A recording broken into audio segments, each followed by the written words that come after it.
High students, study science by Shubhankar চ্যানেলে তোমাদের স্বাগত। আমি শুভঙ্কর মণ্ডল শুরু করছি তোমাদের পরবর্তী মডেল কোশ্চেন পেপার 22। এর আগে মডেল 21 পর্যন্ত আপলোড করা হয়েছে।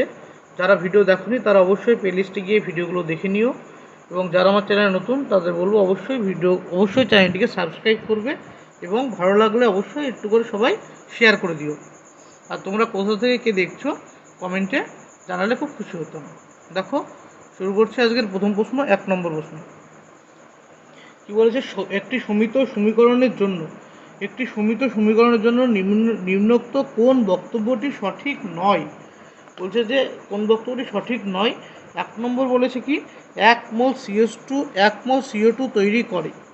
1 মোল CH2 কি তৈরি করে? 1 মোল CO2 তৈরি করে। 1 নম্বর অপশানটি দিয়েছে, দেখো। তো CH2 থেকে 1 মোল কি তৈরি করবে? তো এটি কি সঠিক। 2 নম্বর বিবৃতি কি বলেছে? দেখো,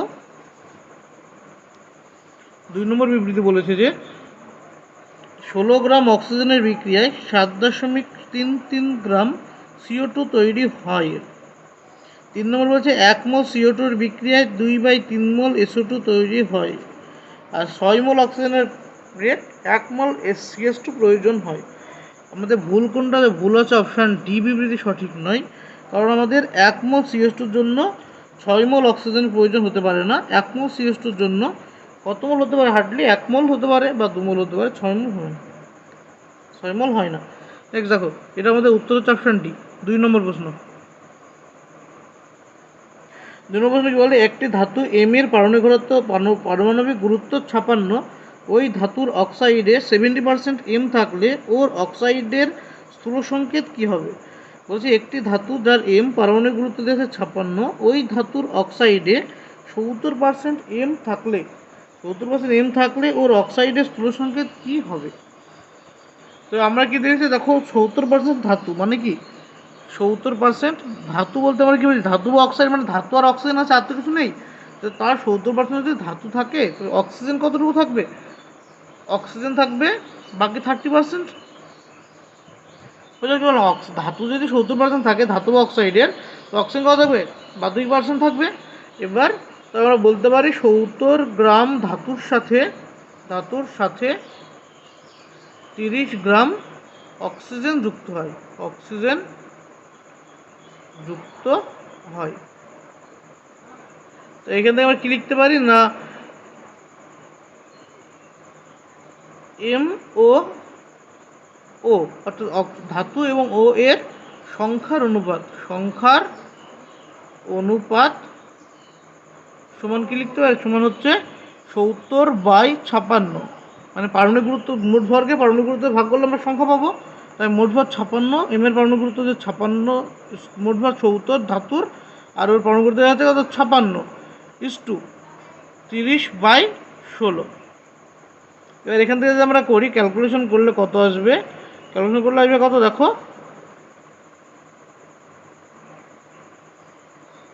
0 তোমরা বাদ দিতে পারো। কত? 7 × 16 56 × 3। তো কত হবে? 7 × 16 56 করলে 112 3 × 56। এখান থেকে 56কে 2 দিয়ে কাটলে 112 হয় না, তো 2:3। বুঝা গেল? এটা আমরা হলে কি 112/3 × 56 লিখে নিলাম। 56কে কাটলে 2 হয়, তখন কত আসলো? 2/3। তো উত্তর কত আসলো? ধাতুর অনুপাত 2:3, অর্থাৎ সংকেত হবে M2O3। যেহেতু কি আসলো, অনুপাত আসলো 2:3, সংখ্যার অনুপাত এসছে 2:3, তাই সংকেত কি হবে? M2O3। এটা হচ্ছে আমাদের উত্তর। নেক্সট কোশ্চেন নম্বর 3 কি বলেছে? দেখো, 3 বলেছে যে একটি চোরাচালানকারীর কাছ থেকে 19.7 কেজি সোনা উদ্ধার হলো। ওই সোনায় কত সংখ্যক পরমাণু আছে? তো কত কেজি বলেছে? দেখো, বলেছে যে 19.7 কেজি। 19.7 কেজিকে গ্রামে নিয়ে গেলে কত হবে? গ্রামে নিয়ে গেলে হবে 19.7 × 10³ গ্রাম, মানে 1997 × 10² গ্রাম। আসলে কত? 197 × 10² গ্রাম। এবার এই পরিমাণে কত সংখ্যক অণু আছে? আমরা কি জানি? 197 গ্রাম সোনাতে পরমাণু থাকে কতগুলো অ্যাভোগাড্রো সংখ্যা সমান, অর্থাৎ 6.022 × 10⁻23টি, মানে কি হলো 197 গ্রাম। যেহেতু সোনার আণবিক পারমাণবিক ভর কত সোনার 197 গ্রাম, তাই 197 গ্রাম সোনাতে কত পরমাণু থাকবে, তার অ্যাভোগাড্রো সংখ্যক পরমাণু থাকবে 6.022 × 10⁻23। তো এখান থেকে আমরা কত লিখতে পারি, এত গ্রামে কত বের করলে হয়ে যাবে, 197 × 10² গ্রামে পরমাণু থাকে 6.022 × 10⁻23 ইন্টু 197 × 10² বাই 197। এটা কাটলো, পরে থাকলে কত 6.022 × 10⁻25। কত সংখ্যক হলো 6.022 × 10⁻25 সংখ্যক পরমাণু আমরা পেলাম। এটা কোন অপশন আছে, এটা অপশন বি। এর উত্তর হলো অপশন বি হলো উত্তর। নেক্সট কোশ্চেন নম্বর 4। 4 নম্বর কোশ্চেন কি বলেছে দেখো, 4 নম্বর প্রশ্নে বলেছে যে জীমান ক্রিয়া বা জীমান ইফেক্ট ব্যাখ্যার জন্য কোন কোয়ান্টাম সংখ্যার প্রচলন করা হয়। তো জীমান ইফেক্ট ব্যাখ্যা করার জন্য কোন কোয়ান্টাম, জীমান ইফেক্ট কি, জীমান ইফেক্ট এসেছিল আমাদের বোর তত্ত্বের যে ব্যাখ্যা থেকে বোর তত্ত্বের সীমাবদ্ধতা, মানে বোর তত্ত্ব হাইড্রোজেনের রেখা বর্ণালী ব্যাখ্যা করতে পেরেছিল। ফার্স্ট হচ্ছে কে বর্ণনা করেছিল, হাইড্রোজেনের এর রেখা বর্ণালী ব্যাখ্যা কে করেছিল, রেখা বর্ণালীর ব্যাখ্যা করেছিল বোর বলেছিল কি করে হাইড্রোজেন পরমাণুতে রেখা বর্ণালীর সৃষ্টি হয়। কিন্তু এই হাইড্রোজেন এর রেখা বর্ণালীকে যদি আমরা চৌম্বক প্রভাব রাখি, কিসে রাখি, চৌম্বক ক্ষেত্রে রাখি। চৌম্বক ক্ষেত্রে যদি আমরা হাইড্রোজেন পরমাণুর রেখা বর্ণালীগুলোকে রাখি, অথবা চৌম্বক ক্ষেত্রে হাইড্রোজেন পরমাণুর রেখা বর্ণালী যদি আমরা পরীক্ষা করি, তবে এই যে রেখা বর্ণালী পেয়েছিলাম, বোরের যে রেখা বর্ণালী পেয়েছিলাম, সেই রেখা বর্ণালীগুলো আরও সূক্ষ্ম রেখায় ভেঙে যাচ্ছিল। কিসে হচ্ছিল, আরও সূক্ষ্ম রেখায় ভেঙে যাচ্ছিল, এই সূক্ষ্ম রেখায় ভেঙে যাওয়ার ব্যাখ্যা বোর করতে পারেননি। এটা বলেছিল কি, এটাকে করেছিল জিমান বলেছিল, তাই এটাকে জিমান প্রভাব বলা হয়। যদি আমরা চুম্বক ক্ষেত্রে রেখা বর্ণালী বিশিষ্ট হয় তাকে বলে জিমান প্রভাব। আর তড়িৎ ক্ষেত্রে যদি হয় সেটাকে বলে স্টার্ক প্রভাব, মানে তড়িৎ ক্ষেত্রে যদি রেখা বর্ণালী বিশ্লিষ্ট হয়। তো এই যে জিমান প্রভাব ব্যাখ্যা করার জন্য কোন কোয়ান্টাম সংখ্যার প্রচলন করা হয়, জিমান প্রভাব ব্যাখ্যা করার জন্য চুম্বকীয় কোয়ান্টাম সংখ্যা এসেছিল। এখান থেকে জিমানের জন্য কি এসেছিল, জিমান থেকে এসেছিল কি চুম্বকীয় কোয়ান্টাম সংখ্যা বা এম। নেক্সট কোশ্চেন নম্বর 5 কি বলেছে, যে কণাটির ক্ষেত্রে বোরের তত্ত্ব প্রযোজ্য। বোরের তত্ত্ব কার ক্ষেত্রে প্রযোজ্য, আমরা জানি বোর তত্ত্ব প্রযোজ্য হয় কোথায়, প্রযোজ্য হয় 1 ইলেকট্রন সিস্টেমের ক্ষেত্রে। কি ক্ষেত্রে, 1 ইলেকট্রন সিস্টেম, অর্থাৎ 1 ইলেকট্রন পরমাণু বা আয়ন, এদের ক্ষেত্রে কি এই ক্ষেত্রে বোর তত্ত্ব প্রযোজ্য হয়। তো এই যে অপশন দিয়েছে এর মধ্যে বোর তত্ত্ব কার ক্ষেত্রে প্রযোজ্য, এইচ পরমাণু থেকে আছে একটা ইলেকট্রন আছে, হিলিয়াম প্লাসে করা আছে, হিলিয়ামে থাকে 2টো ইলেকট্রন, হিলিয়াম প্লাসে থাকে একটা ইলেকট্রন, লিথিয়ামে থাকে 3টে ইলেকট্রন, আর লিথিয়াম 2 প্লাসে থাকে 2টো ইলেকট্রন, এই লিথিয়াম 2 প্লাসে থাকে একটা ইলেকট্রন। তাই 3 জনের ক্ষেত্রে বোর তত্ত্ব প্রযোজ্য, তাই উত্তর আমাদের অপশন ডি সবকটি হবে উত্তর, অল। নেক্সট কোশ্চেন নম্বর 6। 6 নম্বর প্রশ্নে কি বলেছে দেখো, নিচের অংশটি পড়ে ব্যাখ্যা সঠিক উত্তরটি নির্ধারণ করতে বলছে। অংশটিতে কী দেওয়া আছে, কোনো গতিশীল অণুবীক্ষণিক কণা যেমন ইলেকট্রন এর ক্ষেত্রে একই সঙ্গে অবস্থান ও ভরবেগ নির্ভুলভাবে পরিমাপ করা সম্ভব নয়। এই নীতি হলো হাইজেনবার্গের অনিশ্চিত নীতি। এই নীতির গাণিতিক রূপটি হলো ΔX × ΔP > h/2π। এখানে ধ্রুবক বলেছে, এই ধ্রুবক, অর্থাৎ এই ΔX ও ΔP এর গুণফল ধ্রুবক। যদি একটি খুব ক্ষুদ্র হয় তবে অপরটি বৃহত্তম হবে, যদি একটির মান খুব ছোট হয় অপরটির মান কী হবে, অনেক বড় হবে। এই নীতি বাস্তবে প্রযোজ্য নয়, কেবলমাত্র আণুবীক্ষণিক কণার ক্ষেত্রেই প্রযোজ্য হয়। এই ব্যাখ্যাটা দেওয়া আছে। এই ব্যাখ্যা দেওয়ার পর আমাদের বলেছে কি করতে বলেছে যে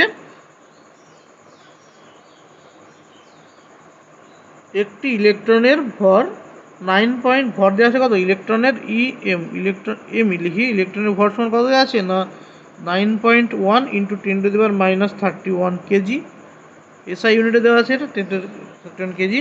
এবং গতিবেগ কত দেওয়া আছে, তবে ভিই ইলেকট্রনের ভেলোসিটি দেওয়া আছে 2.2 ইন্টু 10⁶ মিটার পার সেকেন্ড, এটাও এসআই ইউনিট দেওয়া আছে। আর দেওয়া আছে গতিবেগের অনিশ্চয়তার মান কত দেওয়া আছে, অনিশ্চয়তার মান দেওয়া আছে 0.1%, তবে এর অবস্থানের অনিশ্চয়তার মান কত হবে। তো আমাদের সূত্র কী বলো, হাইজেনবার্গের নীতি অনুসারে del x into del p is equal to h/4π। এখানে এইচ কি হচ্ছে প্ল্যাঙ্কের ধ্রুবক, এইচ হচ্ছে কার ধ্রুবক, প্ল্যাঙ্কের ধ্রুবক। তো আমরা কি পেলাম, ডেল এক্স হচ্ছে কি, ডেল এক্স হচ্ছে অবস্থানের অনিশ্চয়তা, অবস্থানের অনিশ্চয়তা। আর ডেল পি হচ্ছে কি ভরবেগের অনিশ্চয়তা, ভরবেগের অনিশ্চয়তা। এবার আমাদের এখানে কি করতে পারি, ডেল এক্স ইন্টু ডেল পিকে লিখতে পারি del m v is equal to h/4π হলো। এবার ডেল এক্স এম তো স্থির, তাই ডেলের থেকে এম বেরিয়ে গেল, তো m del v is equal to h/4π। এখান থেকে আমরা কি লিখতে পারি না, আমাদের বের করতে দিয়েছি কি, আমাদের বের করতে হবে অবস্থানের অনিশ্চয়তা, ডেল এক্স বের করতে হবে। এখান থেকে আমরা লিখতে পারি del x is equal to h/4π m del v. এবার সবার মান বসিয়ে দিলে আমাদের হয়ে যাবে। তো দেখো ওই পেজে করছি আমি, কী বলেছি এবার সূত্র আমরা পেলাম এখান থেকে, del x is equal to কী পেলাম, del x is equal to পেলাম h/4π এম ডেল ভি, এটা পেলাম। এবার এখান থেকে এইচের মান কত হয়, এইচের মান হচ্ছে 6.626 ইন্টু 10⁻34 এসআই ইউনিটে বাই 4π ইন্টু এম এর মান কত আছে 9.31 into 9.1 into 10⁻31 SI unit into বেগ কত 2.2 ইন্টু 10⁶ মিটার পার সেকেন্ড। এর অনিশ্চয়তা মান দেওয়া আছে 0.1% বা 0.1/100। এই হচ্ছে টোটাল মান বসানো হয়ে গেল। এবার এটাকে যদি ক্যালকুলেশন করা হয়, ক্যালকুলেশন করলে উত্তর আসবে কত 26 ইন্টু 10⁻৯, কত আসবে 26 ইন্টু 10⁻৯। এখান থেকে লিখতে পারি কত, এটা 26 10⁻৯, এটা কি, এটা হচ্ছে মিটারে আসলো, তো 26 10⁻৯ 1 ন্যানোমিটার মানে কত 10⁻৯ মিটার। এখান থেকে আমরা এইটাকে ন্যানোমিটারে কনভার্ট করে দিই, এটা হচ্ছে 26 ন্যানোমিটার। এটা হচ্ছে আমাদের উত্তর 26 ন্যানোমিটার, উত্তর হল অপশান এ। তারপরে কোশ্চেন নম্বর 7 কি দিয়েছে, কোশ্চেন নম্বর 7 বলছে হাইড্রোজেন পরমাণুর ব্যাসার্ধ 0.53 অ্যাংস্ট্রম হলে Li3 আয়নটির ব্যাসার্ধ কত হবে বলেছে। হাইড্রোজেন পরমাণুর ব্যাসার্ধ অর্থাৎ আর এস পরমাণুর ব্যাসার্ধ কত দেওয়া আছে 0.53 অ্যাংস্ট্রম দেওয়া আছে। এটাই কি, এটাই হচ্ছে R1 দেওয়া আছে কত, এটার মানে R1 দেওয়া আছে। যে জানতে চাইছে কি Li3 আয়নটির ব্যাসার্ধ কত হবে। তো আমরা কি জানি, সূত্র জানি Rn is equal two R1 into n²/z, এটা হচ্ছে সূত্র। Rn সমান কত R1 ইন্টু n²/z। এবার জানতে চাইছে কি Li3 আয়নটির ব্যাসার্ধ কত হবে। তো Li3 আয়নের ব্যাসার্ধ কত হবে, আর Li3 এর ব্যাসার্ধ সমান R1 এর মান কত 0.53 ইন্টু n² মান, n এর মান দেওয়া আছে 1 নম্বর কক্ষের ব্যাসার্ধ বের করতে হয় যেহেতু কিছু উল্লেখ নেই, বাই 3 মানে যেহেতু জেড এর মান Li এর ক্ষেত্রে জেড এর মান কত হয় 3, Li এর পরমাণু ক্রমাঙ্ক 3, তাই হলো জেড এর মান 3। এটা কাটাকাটি করলে হবে 0.17 অ্যাংস্ট্রম। অর্থাৎ আর এর যে ব্যাসার্ধ হলো কার Li3 এর ব্যাসার্ধ হলো 1.07 অ্যাংস্ট্রম, অর্থাৎ অপশান বি হলো উত্তর।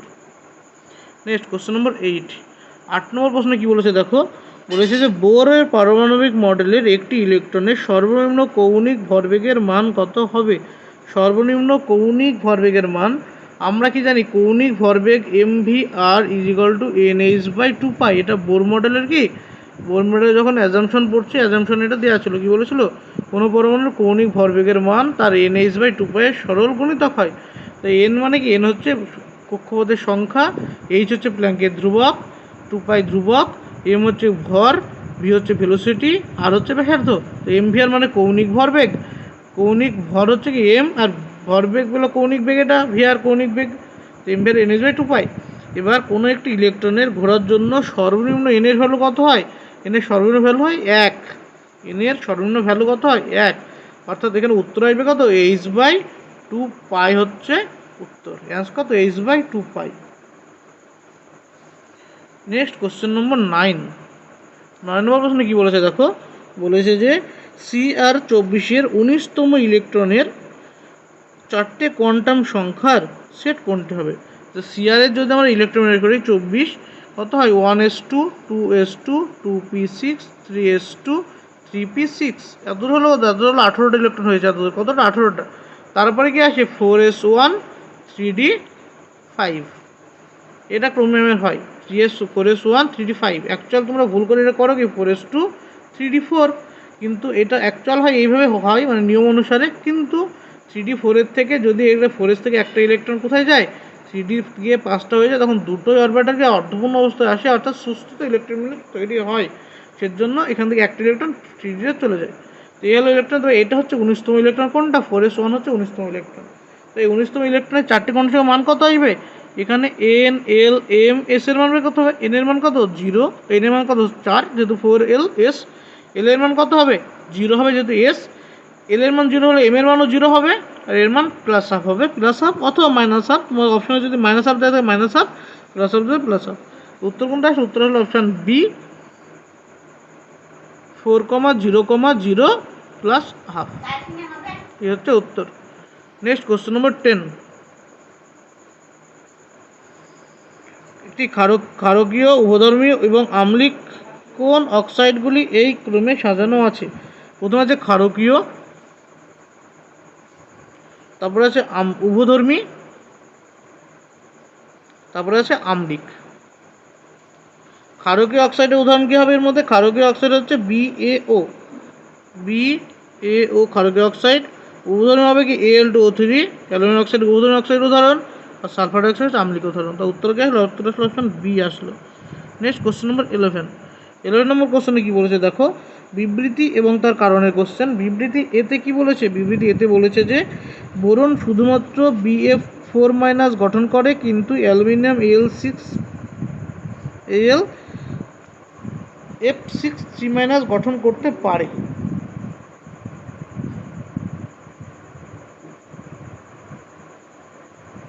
11 নম্বর কোশ্চেনে কি বলেছে যে বোরন কি করতে পারে? Bf4- করতে পারে, Bf4- করতে পারে বোরন, এলিমেন্ট করতে পারে Al করতে পারে, তাই তো?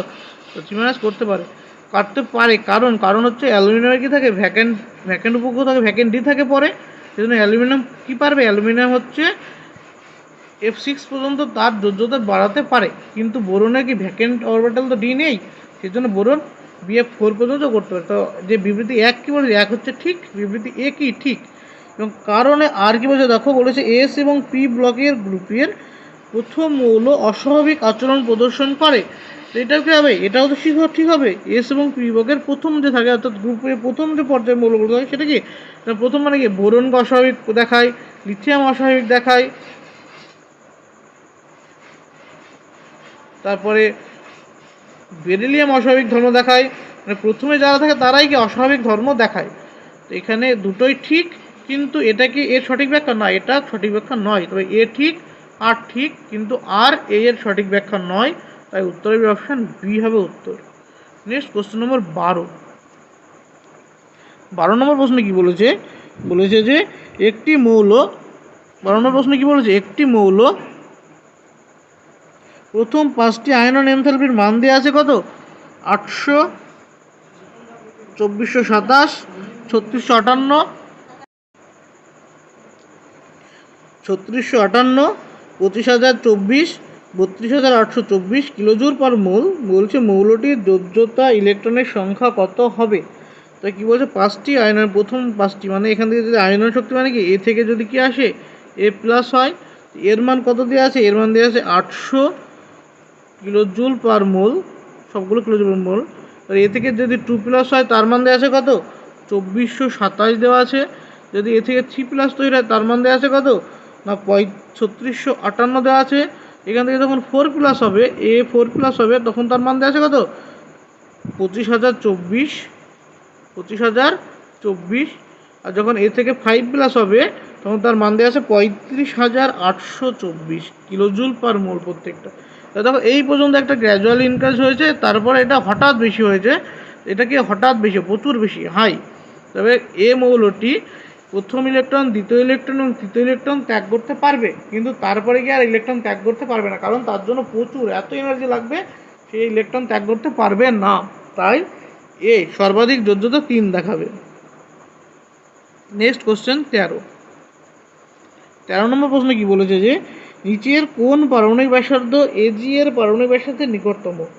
নিচের কোনটির ব্যাসার্ধ এজি? এজি মানে কি? এজি মানে সিলভার। সিলভার এর সমান হয় কার ব্যাসার্ধ? সিলভারের সমান হয় এ ইউ এর ব্যাসার্ধ, অর্থাৎ সোনা এবং সিলভার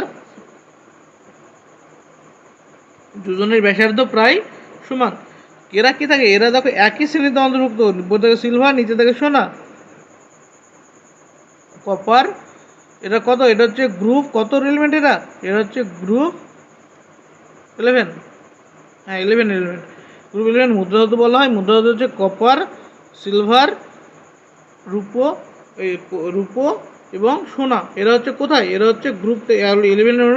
নিচে নামলে এদের পারমাণবিক ব্যাসার্ধ কি হচ্ছে? পারমাণবিক ব্যাসার্ধ বাড়ার কথা ছিল, কিন্তু এসজি থেকে ইউএ যখন আসবে তখন তার আগে যে মৌলগুলো আছে, অর্থাৎ ডি ব্লক আছে, তারপরে এ ব্লক আছে, এ ব্লক ডি ব্লকের কী ঘটবে? এফ সংকোচন ঘটে। এ ব্লকের কী ঘটে? এফ ল্যান্থানাইড সংকোচন ঘটে। কী ঘটে অ্যাকচুয়ালি? ল্যান্থানাইড সংকোচন। ল্যান্থানাইড সংকোচন ঘটে ব্যাসার্ধ অনেকটাই কমে যায়। তারপরে আবার ডি ব্লক মৌল আছে, ডি ব্লক মৌলের ব্যাসার্ধ কমে যায়, এটাকে ডি সংকোচন বলা হয়। তো দুই ধরনের সংকোচনের জন্য, যখন সিলভার থেকে গোল্ডে আসবো আমরা, তখন ল্যান্থানাইড সংকোচন ঘটবে, ডি সংকোচন ঘটে, ব্যাসার্ধ দুজনের প্রায় সমান চলে আসবে। নেক্সট কোশ্চেন নম্বর 14 নম্বর প্রশ্ন কি বলেছে দেখো, বলেছে যে HCl এর বন্ধন দৈর্ঘ্য, HCl এর বন্ধন দৈর্ঘ্যের মান কত দেওয়া আছে না 1.275। তবে HCl এর বন্ড লেন্থ কত দেওয়া আছে? বন্ড লেন্থ দেওয়া আছে 1.275 অ্যাংস্ট্রম দেওয়া আছে। আর কি দেওয়া আছে? মিউ অবজার্ভ মানে dipole moment, observe dipole moment দেওয়া আছে 1.02 ডাইপোল মোমেন্ট। এ বলেছে এর এর চার্জ দেওয়া আছে কত? 4.8 × 10⁻⁻10 ESU। এ বলছে যৌগটির সমযোজী চরিত্রের মান কত হবে? এই হচ্ছে কোশ্চেন। দেখো কোশ্চেনটা কি ছিল? কোশ্চেন বলেছিল কি HCl এর বন্ধন দৈর্ঘ্য। HCl এর বন্ধন দৈর্ঘ্য দেওয়া আছে কত? বন্ধন দৈর্ঘ্য দেওয়া আছে 1.275 অ্যাংস্ট্রম। এখান থেকে যদি আমরা সেন্টিমিটারে কনভার্ট করি কত হবে? 1.275 × 10⁻⁻8 সেন্টিমিটার। এবার যদি HCl অণুটি সম্পূর্ণ, এবার ইলেকট্রনের চার্জ কত দেওয়া আছে বলেছে কত, এবং যদি আমরা ধরে নিই কি HCl অণু সম্পূর্ণ মানে 100% যদি আয়নীয় হয়, 100% আয়নীয় হলে এর চার্জ ডিফারেন্স কত আসবে? এর চার্জ ডিফারেন্স বা ই এর মান আসবে 4.8 × 10⁻⁻10 ESU। একটা ইলেকট্রনের সমান আসবে -10 ESU। যদি এটি পুরোপুরি কী হতো? আয়নীয় হতো। আয়নীয় যদি পুরোপুরি হতো তবে মিউ HCl অর্থাৎ HCl যৌগের ডাইপোল মোমেন্টের মান আমরা কি জানি? E × L বা E × D। ডাইপোল মোমেন্ট সঙ্গে জানি E × D। তো E এর মান কত? 4.8 × 10⁻⁻10 ESU ইন্টু ডি এর মান কত? 1.275 × 10⁻⁸ সেমি আসলো। এগুলো গুণ করলে মান কত আসবে? 6.12 × 10⁻18 ESU সেমি। এবার এটা কত? 6.12 ডিভাই লেখা যায়, কারণ 1 ডিভাই ইজ ইকুয়াল টু কত? 10⁻18 ESU সেমি। এটা হচ্ছে ডিভাই, হচ্ছে কি? ডিভাই হচ্ছে ডাইপোল মোমেন্টের ইউনিট। ডাইপোল মোমেন্ট এক ডিভাই মানে কত? 10⁻18 ESU সেন্টিমিটার। তো এটা আমরা কী পেলাম? আমরা পেলাম HCl যদি সম্পূর্ণ আয়নিত অবস্থায় থাকতো তবে তার ডাইপোল মোমেন্টের মান কত আসতো? 6.12 ডিভাই। 6.12 ডিভাই আসতো সম্পূর্ণ আয়নিত অবস্থায় থাকলে। আর এখানে কোশ্চেনও দেখো দেওয়া আছে, এর অবজার্ভ ডাইপোল মোমেন্ট দেওয়া আছে, মিউ অবজার্ভ দেওয়া আছে কত? 1.02 ডিভাই। এটা হচ্ছে মিউ অবজার্ভ দেওয়া আছে। এবার HCl অণুতে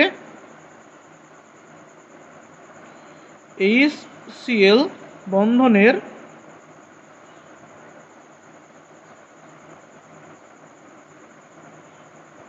আয়নীয়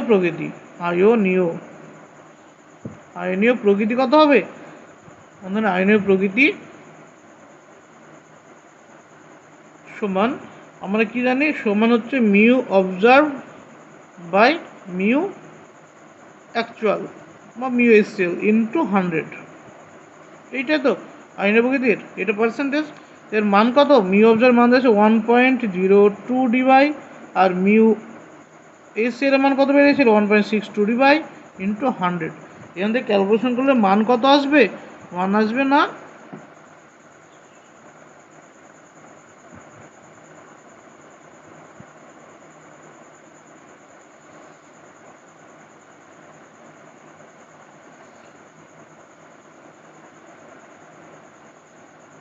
কিন্তু মান কত আসবে? 16.6, 16.6%। তো 16.6% যদি আইনীয় প্রকৃতি হয়, অপশন দেখো 16.6 আইনীয় প্রকৃতি আছে, আইনীয় অপশনে নেই। 100% আইনীয় আছে আর 40% আইনীয় আছে। কিন্তু সমযোজী প্রকৃতি যদি আমরা কনভার্ট করি, আইনীয়কে যদি আমরা সমযোজীতে লিখি, তো সমযোজী প্রকৃতি কত আসবে? সমযোজী প্রকৃতি আসবে 100 বিয়োগ 16.6, বিয়োগ করলে কত হবে? 83.4%। তাই সমযোজী প্রকৃতি হলো 83.4%। এটাই হচ্ছে উত্তর। কত? উত্তর হচ্ছে বি, হচ্ছে অ্যান্সার। বি হচ্ছে আমাদের সঠিক উত্তর বেরোলো। দেখো এটা ভালো করে একবার দেখে নাও। কোশ্চেন দিয়েছে কত? HCl এর বন্ধন দৈর্ঘ্য দেওয়া আছে 1.275 অ্যাংস্ট্রম এবং মিউ অবজার্ভ দেওয়া আছে 1.02 ডিভাই। ই এর মান দেওয়া আছে 4.8 × 10⁻10 ESU, ই মানে ইলেকট্রনের চার্জ। এটা যোগটি যদি আয়ন চরিত্র কীভাবে জানতে দিয়েছে? আমরা ধরলাম যে HCl এর বন্ধন দৈর্ঘ্য কত দেওয়া আছে? 1.275 অ্যাংস্ট্রম। অ্যাংস্ট্রম থেকে আমরা সেমিতে কনভার্ট করলাম, সেমিতে করে 10⁻8 সেমি দিয়ে গুণ করলাম। নেক্সট HCl অণু সম্পূর্ণ যদি আয়নীয় বন্ধন হলে এর ই এর মান কত? ইলেকট্রনের চার্জ হতো কত? ইলেকট্রনের চার্জ সমান হতো, তাই ই মান কত? 4.8 × 10⁻10 ESU। এবার মিউ HCl, মিউ মানে কি? ই ইন্টু ডি। এর ই এর মান বসালাম, ডি এর মান বসালাম, গুণ করে কত বললাম? 6.12 × 10⁻18 ESU সেমি। তো 10⁻18 ESU সেমি মানে কত? 1 ডিভাই, তাই লিখলাম 6.12 ডিভাই। তাই মিউ অবজার্ভ কত পেলাম? 1.02 ডিভাই। তো HCl অণুতে HCl বন্ধনের আয়নীয় প্রকৃতি কত আসবে? Mu observe by mu actual into 100%। তো মিউ অবজার্ভ কত দিয়েছে? 1.02 ডিভাই, আর মিউ HCl এর মান আমরা কত দেখলাম? যদি সম্পূর্ণ আয়নীয় হতো তার মান আসতো 6.12 ডিভাই ইন্টু 100, গুণ করে আসছে 16.6%। এর এখানে 16.6 থেকে যদি আমরা 100 থেকে 16.6 বিয়োগ করি, আমি 83.4%। এটা হচ্ছে যৌগটির সমযোজী প্রকৃতি। উত্তর হলো option B. Next question number 15। 15 number প্রশ্নে কি বলেছে দেখো। বলেছে স্তম্ভ দেওয়া আছে, অর্থাৎ বাম স্তম্ভ ডান স্তম্ভ মিলিয়ে উত্তর করতে হবে। স্তম্ভে তোমাদের দেওয়া আছে কি? PCl5, একে দেওয়া আছে কত? PCl5, দুইয়ে দেওয়া আছে কত? দুইয়ে দেওয়া আছে SF6, তিনে দেওয়া আছে কত? BrF5, চারে দেওয়া আছে কত? BF3। এই তো দেওয়া আছে। তো PCl5 এর হাইব্রিডেশন কত হবে? হাইব্রিডেশন H = আমাদের প্রত্যেকটা হাইব্রিডেশন বের করে, যেহেতু আমাদের প্রত্যেকের স্ট্রাকচার বা জানতে চেয়েছে, জিওমেট্রি জানতে চেয়েছে। তো এই PCl5 এর জিওমেট্রি কি আসে? হাফ 5 + 5 সমান কত হবে? 5, 5 মানে sp3d। 5 যদি হাইব্রিডেশন কি হয়? sp3d, আর sp3d হলে তার আকার কি হয়? ত্রিকোণীয় দ্বি পিরামিড।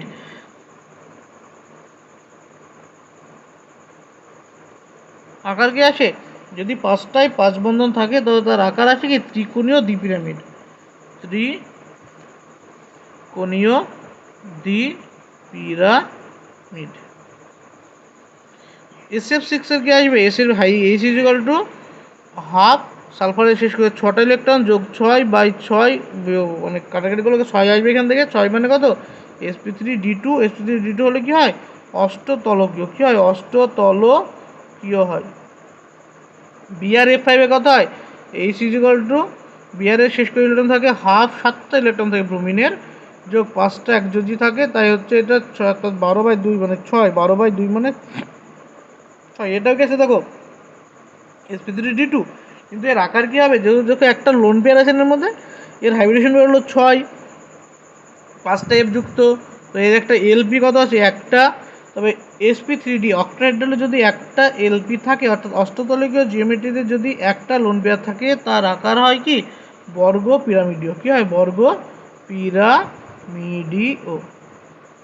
নেক্সট BF3 তে কত হয়? H is equal to half 3 যোগ 3, তো কত আসবে 3, 3 মানে sp2, sp2 হলে হবে কি ত্রিকোণীয় সমতলীয়, ত্রিকোণীয়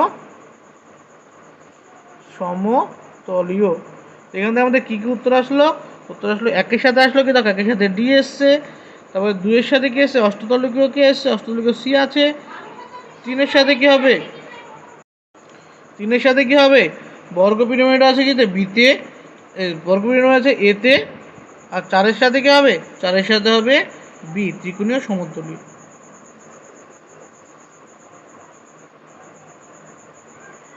উত্তর কি আসলে আমাদের? উত্তর আসলে option A. Next question number কত? 16 নম্বর প্রশ্নে কি বলেছে যে কোনটি পরাচুম্বকীয় নয় বলেছে। দেখো কোনটি কি পরাচুম্বকীয় নয়, মানে কোনটি প্যারাম্যাগনেটিক হবে না। পরাচুম্বকীয় মানে কি প্যারাম্যাগনেটিক হবে না, মানে কোনটিতে কি নেই, কোনটিতে অযুগ্ম ইলেকট্রন থাকবে না। কি বলতে আমাকে? অযুগ্ম ইলেকট্রন থাকবে না। এই অযুগ্ম ইলেকট্রন থাকবে না, কার কার থাকে না জানো কি? অযুগ্ম ইলেকট্রন থাকে না 14তে 18তে, ফিক্সড, একটু মাথায় রাখবে দুটোতে। কি বললাম? 14 যদি ইলেকট্রন সংখ্যা হয় আর 18 যদি ইলেকট্রন সংখ্যা হয়, কত 14 আর 18, এই দুটো ইলেকট্রনের জন্য, এই দুটো ইলেকট্রন নম্বরের জন্য সেটা প্যারাম্যাগনেটিক চরিত্র দেখায় না, কারণ এই দুটো হলে কি হয়ে যায়, তারা ফুললি ফিল্ড হয়ে যায়। এখানে চেক করে দেখো কারো ক্ষেত্রে 14 আসছে কি, 14 আসছে কি কারো ক্ষেত্রে, তো সেটা হবে উত্তর 14 অথবা 18-র মধ্যে, এটা মেন। তারপরে তোমার যদি না পাও তবে তোমার চেক করতে হবে যে 14 18 কে কে আছে। এর মধ্যে দেখো অপশান এতে দেওয়া আছে কি, অপশান এতে দেওয়া আছে N2+, বিতে দেওয়া আছে কত CO, সিতে দেওয়া আছে কত CO2-, আর ডিতে কি দেওয়া আছে NO দেওয়া আছে। তো N2+ মানে কত 7 দুগুণে 14, 14 একটা ইলেকট্রন 13টা ইলেকট্রন। এর কত হবে 6টা আর 8টা 14টা ইলেকট্রন। এর কত হবে 17টা ইলেকট্রন। এর কত হবে 17 আর 15টা ইলেকট্রন। তো জেনারেলি 14 আর 18 কি হয়? প্যারাম্যাগনেটিক হয় না, এরা হয় ডায়াম্যাগনেটিক। 14 আর 18 থাকলে কি হবে? ডায়াম্যাগনেটিক হবে। তো কী উত্তর আসলে আমাদের? দেখো সিও হচ্ছে 14 ইলেকট্রন, তাই উত্তর হবে সিও। সিও প্যারাম্যাগনেটিক চরিত্র দেখায় না। গেল। নেক্সট হচ্ছে 17 নম্বর প্রশ্ন। নেক্সট কত নম্বর কোশ্চেন? 17 নম্বর প্রশ্নে কী বলেছে দেখো, কোনটির বন্ধন কোণের মান সর্বোচ্চ? যে যোগগুলো দেওয়া আছে এর মধ্যে কোনটির বন্ধন কোণ সবথেকে বেশি হবে? তো বন্ধন কোণ সবথেকে বেশি হবে কার? যদি আমরা সবগুলো দেখি, অপশান এতে দেওয়া আছে কত H2SC, অপশান বিতে কি দেওয়া আছে H2S, অপশান সিতে কত দেওয়া আছে H2O, আর অপশান ডিতে কত দেওয়া আছে, অর্থাৎ ডিতে দেওয়া আছে SO2। তো এদের হাইব্রিডেশন যদি তুমি চেক করো, এর হাইব্রিডেশন কত আসবে দেখো, এটা সালফার, সেলেনিয়াম, সালফার এবং অক্সিজেন। সেলেনিয়াম, সালফার এবং অক্সিজেন প্রত্যেকটা গ্রুপ 16 এলিমেন্ট। গ্রুপ 16 এলিমেন্ট হওয়ার জন্য এবং প্রত্যেকটার জন্য দেখো একই H2 যুক্ত আছে, তাই এই তিনজনের হাইব্রিডেশন কি আসবে? সেম আসবে। হাইব্রিডেশন সেম আসবে বলছি, বন্ধন কোন সেম বলিনি। তিনজনে কি হবে? হাইব্রিডেশন সেম কে আসবে। হাইব্রিডেশন প্রত্যেকে তিনজন একসাথে বের করে দিচ্ছি, হাফ 6 যোগ 2 সমান কত আসলো 4, হলো sp3 হাইব্রিডাইজেশন করবে, অর্থাৎ এদের বন্ধন কোণ 109 ডিগ্রি 28 মিনিট হওয়ার কথা ছিল, কিন্তু এদের লোন পেয়ার উপস্থিতির জন্য এবং এদের এস সালফার অক্সিজেন উপস্থিত থাকার জন্য এদের বন্ধন কোণ ডিফার করে। ডিফার মানে চেঞ্জ হয়, কমে যায়, এর থেকে বেশি তো হবে না। এদের বন্ধন কোণ 109 থেকে বেশি হবে না, 109 থেকে কমবে। কোনো বোঝা গেল? বললাম যে এদের চারজনের হাইব্রিডেশন কত sp3 হাইব্রিডাইজড, এবং চারজনের sp3 হাইব্রিডাইজড হলে এদের বন্ধন 109 ডিগ্রি 28 মিনিট হওয়ার কথা ছিল, কিন্তু প্রত্যেকের লোন পেয়ার আছে দুটো করে, দুটো করে লোন পেয়ার ফিক্সড আছে। লোন পেয়ার দুটো করে থাকলে এদের বন্ধন কোণ 109 থেকে 28 মিনিট থেকে কমে যাবে, বাড়বে না, পারবে না। এবং আরেকটা যে SO2 আছে, SO2 হাইব্রিডেশন কত আসে? H = ½ × 6। দেখো অক্সিজেন কি 0, অক্সিজেন ধরতে হয় না, তাই হলো 3 মানে হয় sp2 হাইব্রিডাইজড। তো বন্ধন কোণ হবে কতর কাছাকাছি? প্রায় 120 ডিগ্রির কাছাকাছি বন্ধন কোণ হবে। তো বন্ধন কোণ সর্বোচ্চ কার আসলে? SO2 আসলে বন্ধন কোণ সর্বোচ্চ। নেক্সট কোশ্চেন নম্বর 18 নম্বর প্রশ্নে কি বলছে, নিম্নোক্ত আয়নগুলির ধ্রুবায়ন ক্ষমতার সঠিক ক্রম কি? তো আমরা জানি যে ক্যাটায়নের ধ্রুবায়ন ক্ষমতার সঠিক ক্রম কি হয়? ক্যাটায়নের চার্জ, ক্যাটায়নের ধ্রুবায়ন ক্ষমতা ভ্যারিজিয়াস চার্জ বাই আকার। এটা হচ্ছে কি ক্যাটায়নের ধ্রুবণ ক্ষমতা, অর্থাৎ যে ক্যাটায়নের চার্জ যত বেশি হবে তার ধ্রুবণ ক্ষমতা তত বেশি, এবং যে ক্যাটায়নের আকার যত ছোট হবে তার ধ্রুবণ ক্ষমতা তত, যে ক্যাটায়নের আকার যত ছোট হবে তার সেই ক্যাটায়নের ধ্রুবণ ক্ষমতা তত কী হবে, বেশি হবে। তো এখানে যে অপশানগুলো আছে তার মধ্যে ধ্রুবণ ক্ষমতার ক্রম কী আসবে, কে প্লাসের যেহেতু একটা চার্জ, কে প্লাস মাথায় কি একটাই পজিটিভ আনতে, তার কে প্লাসের সব থেকে কম হবে, তার কে প্লাসের সব থেকে কম, তারপরে Ca2+, তারপরে Mg2+, তারপরে লাস্টে আসবে Be2+, কারণ Be2+এর আকার সব থেকে ছোট, তারপরে Mg2+এর আকার, তারপরে Ca2+এর আকার, আর কে প্লাসে তো কি প্রোটনই কম, মানে একটা চার্জই কম, সেজন্য কে প্লাসের সব থেকে কম। নেক্সট কোশ্চেন নম্বর 19 নম্বর প্রশ্নে কি বলেছে, বলেছে বিবৃতি এবং তার কারণে। কোশ্চেন বলছে প্যারা নাইট্রোফেনলের স্ফুটনাঙ্ক অর্থ নাইট্রোফেনলের স্ফুটনাঙ্ক অপেক্ষা বেশি। তাহলে তোমাদের এটা করতে হলে দুজন স্ট্রাকচার তোমাদের জানতে হবে। তো প্যারা নাইট্রোফেনলের স্ট্রাকচার কী হয়, প্যারা নাইট্রোফেনল তোমাদের পরের সেমিস্টার অর্গানিক আছে, ওখানে গিয়ে এইসব জিনিসগুলো পুরোপুরি ক্লিয়ার হবে। এটা হচ্ছে OH, আর এখানে যদি N double bond O minus অর্থাৎ নাইট্রো গ্রুপ যুক্ত থাকে, এটাকে বলা হয় প্যারা নাইট্রোফেনল। এটার নাম কি প্যারা নাইট্রোফেনল। আর অর্থ নাইট্রোফেনল স্ট্রাকচার কি আসবে না, OH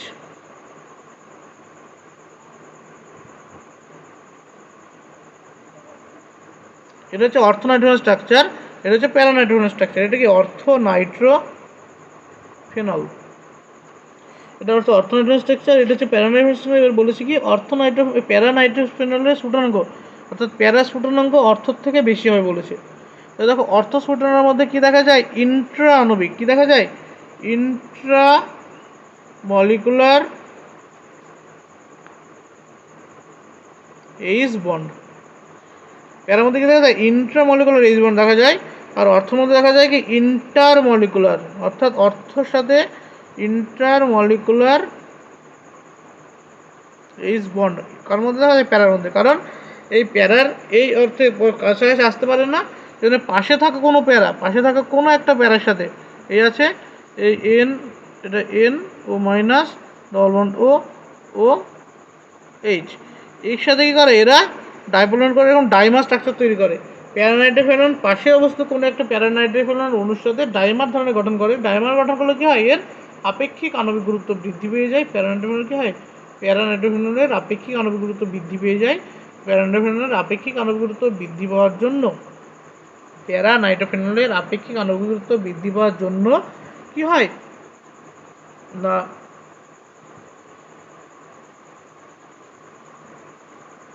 প্যারা নাইট্রোফেনলের আপেক্ষিক আণবিক গুরুত্ব বৃদ্ধি পাওয়ার জন্য এর স্ফুটনাঙ্ক বৃদ্ধি পায়, এর স্ফুটনাঙ্ক কম হয়।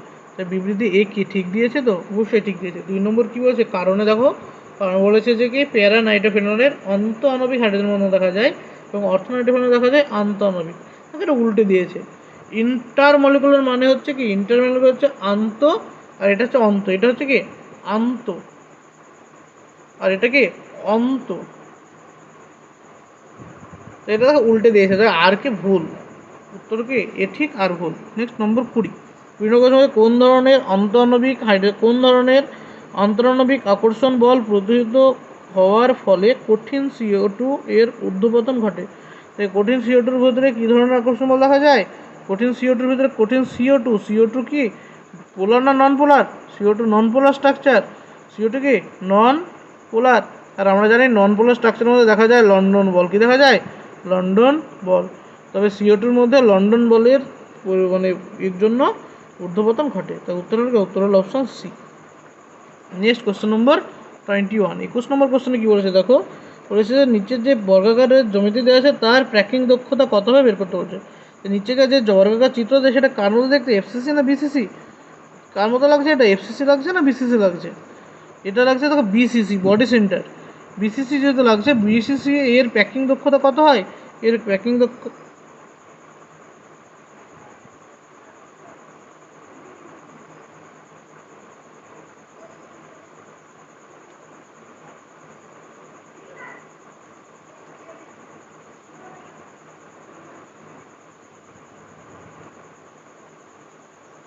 উত্তর কত হবে 78.54%।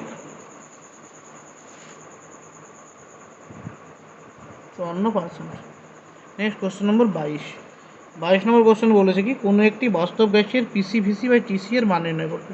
তো বাস্তব গ্যাসের পিসি ভিসি বাই টিসি এর মান করতে হবে তোমাকে জানতে হবে কি পিসির মান জানতে হবে। পিসি মানে কি ক্রিটিক্যাল প্রেশার, ক্রিটিক্যাল মানে সংকট চাপের মান কত হয়, পিসির মান হয় এ বাই 27 বি স্কোয়ার। ভিসির মান কত আসে 3b, আর টিসির মান কত আসে, টিসির মান আসে 8/27 এ বাই আর বি। এগুলো আসে তো এখান থেকে আমরা যদি ওই করি পিসি ভিসি বাই টিসি মানগুলো বসিয়ে দিলে আমরা উত্তর পেয়ে যাব। পিসির মান কত এ বাই 27 বি স্কোয়ার ইন্টু ভিসির মান কত 3b, আর টিসির মান কত 8a নিচে আসবে আর উপরে যাবে 27 আর বি। এর কাটাকাটি করো, 27 ক্যান্সেল আউট হলো, বি স্কোয়ার ক্যান্সেল আউট হবে এই দুটো বির সাহায্যে, 8 ক্যান্সেল আউট হবে না, এ ক্যান্সেল আউট হচ্ছে। তো পড়ে থাকছে কত 3r/8। উত্তর কী পড়ে 3r/8। এটা হচ্ছে আমাদের অ্যান্সার। এটা কত নম্বর অপশান আছে, অপশান নম্বর 3r/8 আছে অপশান সিতে। 22 নম্বর কোশ্চেন উত্তর আছে অপশান সি। নেক্সট দেখো কোশ্চেন নম্বর 23। কত নম্বর কোশ্চেন, কোশ্চেন নম্বর 23 নম্বর প্রশ্নে কী বলেছে যে সম উষ্ণতা ও চাপে হাইড্রোজেন গ্যাসের ব্যাপন হার CnH2n-2 আণবিক সংকেত বিশিষ্ট হাইড্রোকার্বনের ব্যাপন হারের 3√3 গুণ n এর মান কত হবে। ব্যাপন হার কত 3√3 গুণ বলেছে, তবে n এর মান কত হবে। তবে আমরা ধরে নিচ্ছি, আমরা কি ধরে নেব, এখানে দেওয়া আছে কি, দেওয়া আছে কত আর এ। আমরা জানি কি সূত্র কি জানি, রেট অফ একটা গ্যাসের রেট আর আর বি ভ্যারিজিয়াস কত সমান কত হয়, সমান হয় √mv/ma। এটা হচ্ছে কি রেট অফ মানে এ এর রেট বাই বি এর রেট সমান কত এম এর বি এর আণবিক ভর বাই এম এর আণবিক ভর এর আণবিক ভরের রুট। এবার এখান থেকে আমরা চেঞ্জ করে লিখতে পারি কি R(H2) বাই R অফ ওই যৌগটা যেটাকে আমরা কী দিয়ে রিপ্রেজেন্ট করছি, বি দিয়ে রিপ্রেজেন্ট করছি। যে বি এর রিপ্রেজেন্ট মানে কি, বি হচ্ছে কোন যৌগটা CnH2n-2 সমান কি আসলো √, কত আসবে এখানে mv/m(H2) এই তো আসবে। তবে রেটের যে অনুপাতটা, রেটের অনুপাতটা কত আছে, রেটের অনুপাতে হতে 3√3 গুণ দেওয়া আছে, হাইড্রোজেনের রেট 3√3 গুণ হয়, তাই 3√3 সমান √mv/4। H2 কত mv/2 আসলো। এবার বোথ সাইড স্কোয়ার করলে কত হবে 9×9 3 9 27 ইকুয়াল কত mv/2। এখান থেকে mv সমান কত আসবে 54 আসলো। অর্থাৎ যে যৌগটা দেওয়া আছে অর্থাৎ CnH2n-2 এই যৌগটার ভর দেওয়া আছে কত 54, ভর কত 54। তবে এন এর ভ্যালু কত বসালে 54 আসবে, দেখো এন সমান যদি আমরা বসাই সি এর ভর কত, সি হচ্ছে 12 না, সি এর পারমাণবিক ভর 12, তো 54 করতে হলে 12কে 4 দিয়ে গুণ করলে ক্লোজ আসছে, আর এখানে হাইড্রোজেন তো অল্প বাড়বে, তো কত আসলো 4 বসালে 12 গুণ 4 যোগ এখানে কত এন এর ভ্যালু কত, যেহেতু 4 বসিয়েছি 4 দুগুণে 8 বিয়োগ 2 6, তো কত আসলো 48 যোগ 6 মানে 54। অর্থাৎ এন এর ভ্যালু কত আসলো, এন সমান 4 হলো অ্যান্সার। Question number 24। কত নম্বর কোশ্চেন, কোশ্চেন নম্বর 24 কি বলেছে দেখো, বলেছে যে শিখার পরীক্ষার সর্বোচ্চ তরঙ্গদৈর্ঘ্য বিশিষ্ট আলোক বিকিরণ করে কে। শিখার পরীক্ষার ক্ষেত্রে সর্বোচ্চ তরঙ্গদৈর্ঘ্য বিকিরণ পটাশিয়াম। উত্তর হবে পি, পটাশিয়াম সর্বোচ্চ তরঙ্গদৈর্ঘ্যের আলোক বিকিরণ করে। নেক্সট কোশ্চেন নম্বর 25 নম্বর কোশ্চেন কি বলেছে দেখো, এগুলো এস এবং পি ব্লকের কোশ্চেন। বেশিরভাগ কোশ্চেন কী হবে তোমাদের থিওরি বেস থাকবে, তোমাদের ডিরেক্ট মুখস্থ করে করতে হবে, এখানে ক্যালকুলেশন বা অন্য কোনো জিনিস নেই, সবই মুখস্থ করে। দেখো কী বলেছে 25 নম্বর কোশ্চেন বলেছে যে নিচের সমীকরণ দ্বারা H2O2 এর জারণ ধর্মকে দেখানো হয়। H2O2 জারণ ধর্ম কি দেখায় না, আমরা জানি H2O2 জারণ ধর্ম দেখিয়ে আয়োডিনকে I2- কনভার্ট করে। H2O2 জারণ ধর্ম আয়োডিন I2- কনভার্ট হয়, তাই উত্তর হবে কি কোশ্চেন নম্বর কত, উত্তর হবে অপশান সি হবে উত্তর। 25 নম্বরের উত্তর কি option C. Next question number 26 number কোশ্চেনে কী বলেছে, বিবৃতি 1 এবং বিবৃতি কোশ্চেন। বিবৃতি 1-এ কী বলেছে যে লিথিয়াম ও ম্যাগনেসিয়াম সুপার অক্সাইড গঠন করে না। তো এটা ঠিক তো, কারণ লিথিয়াম এবং ম্যাগনেসিয়ামের আকার কি অনেকটাই ছোট, অনেক ছোট আকার হওয়ার জন্য লিথিয়াম এবং ম্যাগনেসিয়াম সুপার অক্সাইড তৈরি করতে পারে না। তারপরে 2 নম্বর বিবৃতি কী বলেছে, Li+ আয়নের ব্যাসার্ধ Mg2+ আয়নের পক্ষে বেশি। তাই হয় না, হয় না, Li+ আকার ছোট হয় Mg2+ থেকে। বলেছে Li+ আয়নের ব্যাসার্ধ Mg2+ আয়নের ব্যাসার্ধ অপেক্ষা Li+ আয়নের ব্যাসার্ধ Mg2+ আয়ন অপেক্ষা বেশি।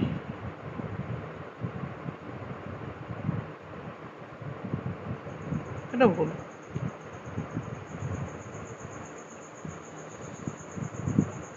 নেক্সট কোশ্চেন নম্বর 27 নম্বর কোশ্চেন বলেছে কি নিচের কোন বিগলন মিশ্রণে পরিচিত? নিচের কোনটি বিগলন মিশ্রণে পরিচিত? বিগলন মিশ্রণে পরিচিত হচ্ছে পটাশিয়াম কার্বনেট এবং সোডিয়াম কার্বনেট। কী হবে? Potassium carbonate sodium carbonate option সিতে আসে না, দেখো K2CO3 এবং Na2CO3। এইটা অনেক জায়গায় কোশ্চেনটা রয়েছে বিগলন মিশ্রণে কাকে ব্যবহার করা হয়, তো এই দুটো বিগলন মিশ্রণ ব্যবহার করা হয়। নেক্সট কোশ্চেন 28 নম্বর মহাকাশযানে দূষিত বায়ু থেকে CO2 অপসারণের জন্য নিম্নোক্ত কোনটি ব্যবহার করা হয়? এটা লিথিয়াম হাইড্রোক্সাইড ব্যবহার করা, LiOH ব্যবহার করা হয়। নেক্সট 29 নম্বর প্রশ্ন কী বলেছে দেখো, যে AlF3 কেবল KF এর উপস্থিতিতে এই হিসেবে দ্রবীভূত হয় দিয়ে নিচের কোন যৌগটি উৎপন্ন হওয়ার ফলে এরকম ঘটনা ঘটে?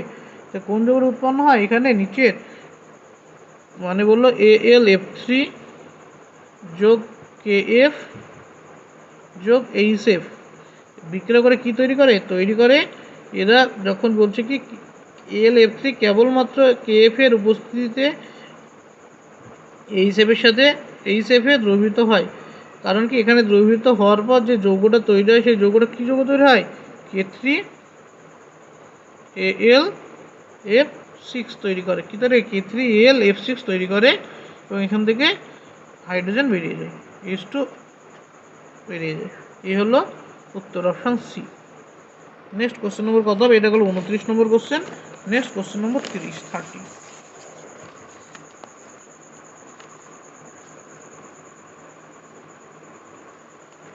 30 নম্বর কোশ্চেন কি বলেছে দেখো, বলেছে যে নিচের কোনটি শুধুমাত্র ক্ষারের সঙ্গে বিক্রিয়া করে? 30 নম্বরে নিচের ক্ষারের সাথে বিক্রিয়া করে কোনটি? শুধুমাত্র ক্ষারের সাথে বিক্রিয়া করে, অপশান এ B2O3 ক্ষারের সাথে বিক্রিয়া করে।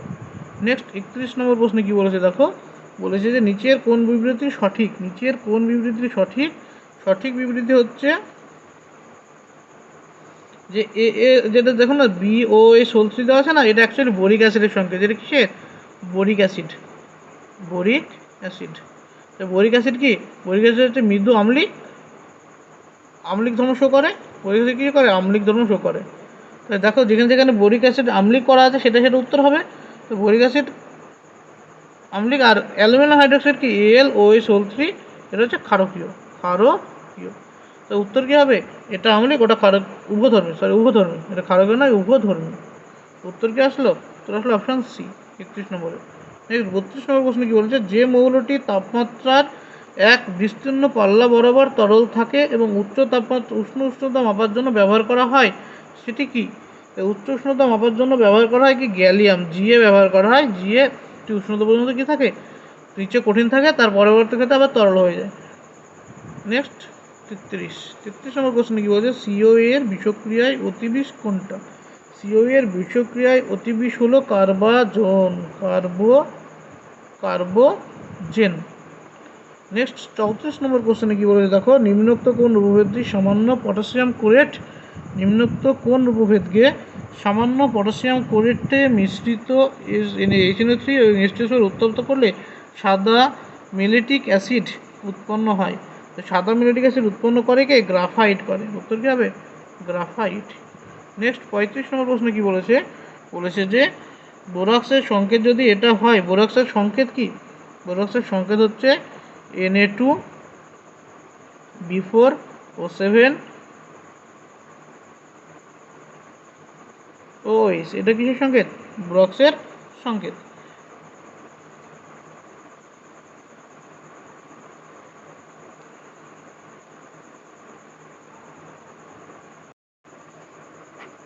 লাস্ট 35 নম্বর প্রশ্ন কী বলেছে, যে বোরক্সের সংকেত কী? বোরক্সের সংকেত দেওয়া আছে, যে বোরক্সের আমরা সংকেত কী জানি? বোরক্সের সংকেত হচ্ছে Na2B4O7 10H2O। এটা হচ্ছে বোরক্সের সংকেত, Na2B4O7 10H2O। এটা হচ্ছে বোরক্সের সংকেত। এই বোরক্সের সংকেত থেকে বলেছে, এই যে সংকেত দেওয়া আছে এখান থেকে আমরা কী লিখতে পারি? আমরা যে সংকেতটা দেওয়া আছে যে Na2B4OXOHY ZH2O, এখান থেকে আমরা কম্পারিজন করতে পারি। এই দুটো সংকেত থেকে কম্পেয়ার যদি করি এক্স সমান কত পাবো 7, ওয়াই সমান কত হবে 0, আর জে সমান কত হবে 10। এগুলো পাবো। তোমাকে বের করতে হবে কি, বের করতে হবে x plus y plus z এর মান। X plus y plus z is equal কত আসবে, x plus y plus z is equal আসবে যে 7 যোগ 0 যোগ 10 সমান 17। অপশান এ হচ্ছে উত্তর। এই গেল তোমাদের মডেল কোশ্চেন কত, মডেল 22। শেষ হলো মডেল 22 নম্বর কোশ্চেন, সব কোশ্চেন আনসার করানো হলো। যারা আমার ভিডিওতে নতুন তাদের বলো অবশ্যই চ্যানেলটি কী করে সাবস্ক্রাইব করে রেখো, আর যারা দেখছো, যারা উপকৃত হচ্ছে অবশ্যই করো তোমরা একটু ভিডিওটিকে শেয়ার করে দিও। আর এখানে রাখছি, থ্যাংক ইউ।